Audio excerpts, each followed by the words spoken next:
That was a hit, y'all, at 7.7. Sometimes I play around with that.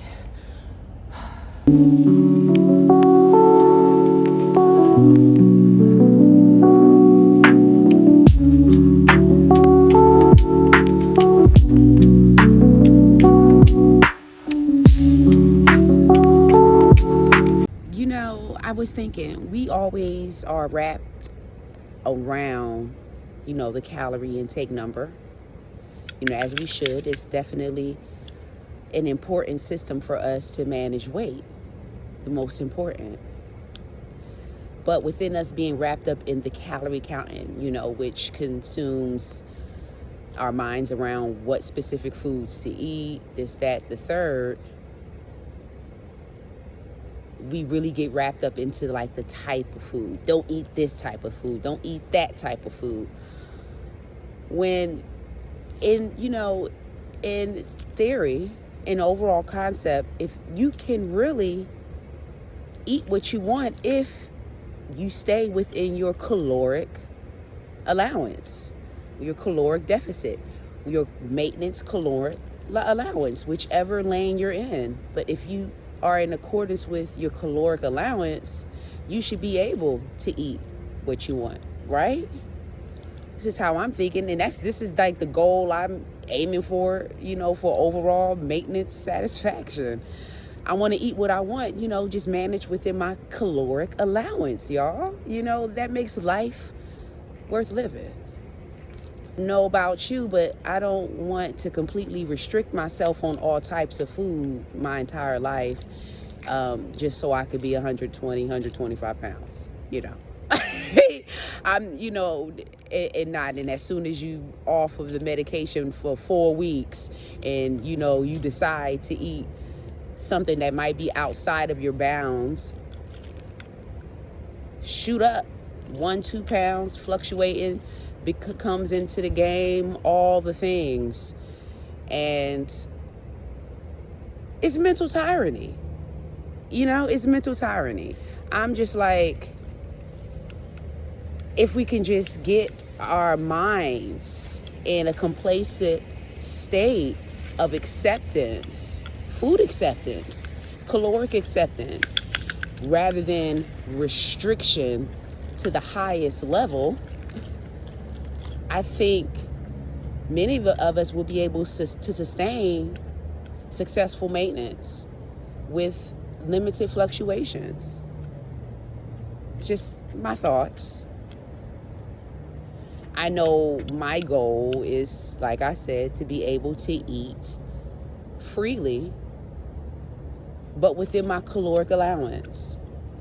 Not, just always strict myself to only eat this type of food, arranged this way, this placement of food, this placement of food. Let it be exactly the same for the most part. Don't stray away from variation. And I'm a foodie. That's not my life. That's not my life. It's not living for me. It's being in a constant mental strain of restraint. Some type of restraint. And coming off of the restraint plan will cause weight gain. If the mind isn't right, and that's the key here. My key here is getting my mind right. Nutrition, 80%, 20% fitness. Although I do way more than 20% because I absolutely love fitness. But fitness is really 20% of the game. Food, nutrition dominates this entire thing. You can't get the nutrition right, you won't make it. You won't have a successful journey, a successful lifestyle. But within getting the nutrition right, let's not get mentally warped into nutritional restraint. If you get what I'm saying. Into nutrition deprivation. And, let's not get into complete food deprivation, y'all. Work it out, to each his own, palates, food allowances, and all of that. But let's not cancel out all foods completely. Taking a little bit more of a walk, just a little bit further. It feels really good out here today, y'all. It is not too cold. The spring is coming in. It's just a little chill right now with a brisk of wind. It's feeling nice. A nice morning brisk. This is the perfect weather I like to actually run in. I am a morning runner, definitely. I'm glad the race next week, and most races, start in the morning. So, feeling good. Feeling great. Ready to work out. I don't know if it's just me, y'all, but my body seems like it craves a workout. Please tap into the comment section. Let me know if you feel the same way sometimes. It's getting to the point where, like, I don't need an alarm clock. My body automatically is its alarm. I get up like clockwork. My body craves my routine. If I don't do the routine, it has to be for like a warranted reason. You get what I'm saying? Like, it has to be a real reason for me not to do the routine that's valid. Other than that, if I don't feel like it's valid enough, I feel like I need to get my stuff done. I guess the guilt and the conviction comes in. But my body's not happy, and I'm learning within this lifestyle, within this journey, do what your body wants. Listen to your body. Give what your body is craving. Now, we're not talking about, tapping into the lanes of unhealthy cravings. No, but we're talking about the healthy cravings, those physical cravings. Your body loves movement. So give your body what it craves daily, and I'm noticing like my body really craves this type of movement. It craves my type of movement, the movements that I love to do.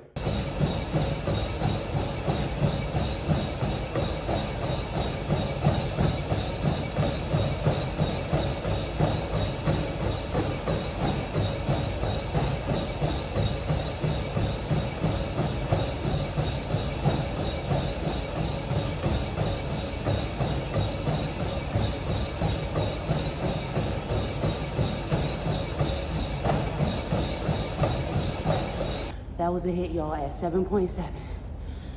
Sometimes I play around with that.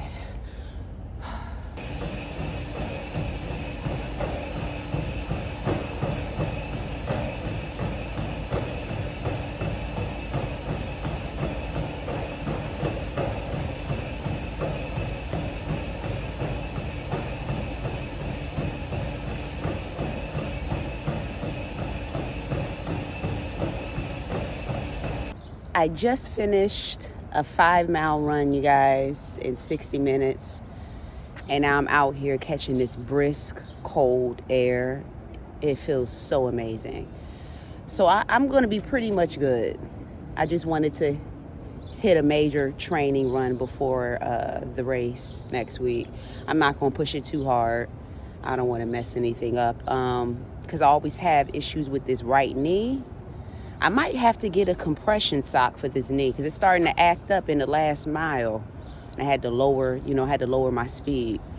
So other than that, all is well. I'm still pushing this race, I'm just being mindful though, because running at times can be somewhat straining on joints. So with my experience, it's just this, for some reason, this right knee. Other than that, I'm gold, honey. Nothing wrong with the other knee. It's just right knee sometimes starts to act up. And this recently started happening because jogging is my thing anyway. So I kind of took a break from it and, interchanged it with elliptical and steppers and stuff like that to take some of the pressure off the knee rather than doing running every single day. Because that definitely puts some strain on my knee. Although I absolutely love running, y'all. I love running. I love running. That's all I can say, y'all. I absolutely love running. I just feel so good out here. Run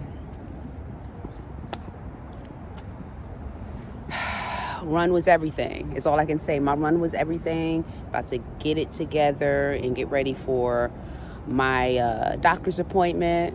It's a standard physical. Let's get that out the way. Stay up on my checkups. And see what else the day brings. I gotta get my sarsaparilla. Why I feel like I'm always rushing on the time constraint. Trying to grab my tea before I head out for this appointment. I want to make my appointment on time. Yes, I want to make it on time, please. Add a little bit of cinnamon.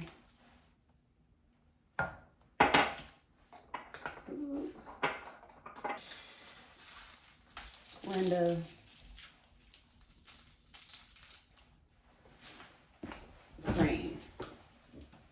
Cream. Where's the cream? Oh, God. It's gonna be almond milk. No cream. It's gonna be milk. It's gonna be almond milk.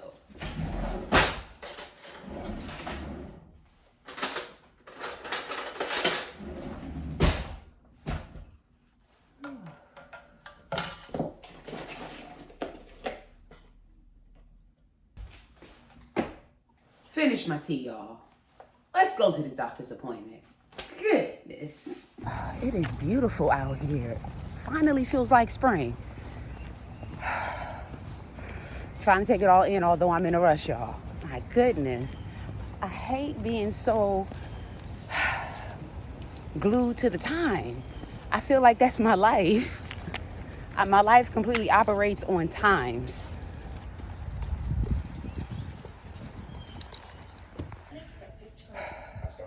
I made it, y'all. Barely, but I made it. Everything went well. Everything went well. Standard checkup. This was with a new doctor, so I got acquainted with her. She's African American. Great. Looked like she's more so Native African. Holla. Loving that for us. But this was a stand-in from what I thought, from what I was, under the impression of, because my present doctor is on vacation. But then I found out information that, he soon will be retiring. So I'm sure in addition to her, there will be other doctors coming on board. So, I had to go through the whole bits and the explanations behind my medications and all that. And then she wanted to introduce alternatives to my existing menopause medication, my existing anxiety medications, okay? And I really wasn't trying to hear it. I was familiar with Wellbutrin because I do believe Kofia, she's on that. And I also am familiar with other people who use it. But I'm the type of person, if it's not broken, don't fix it. And anxiety runs deeply stemmed in my family, my immediate family specifically, okay? And I see how the traits just trickle on, and I deal with things less invasively, not as intense as others may experience in my family, but there's still a need for anxiety management. And then given it's just the personal traumas I've went through in my life, management is necessary. And, being in menopause, management is absolutely necessary. So all purpose of the visit was complete.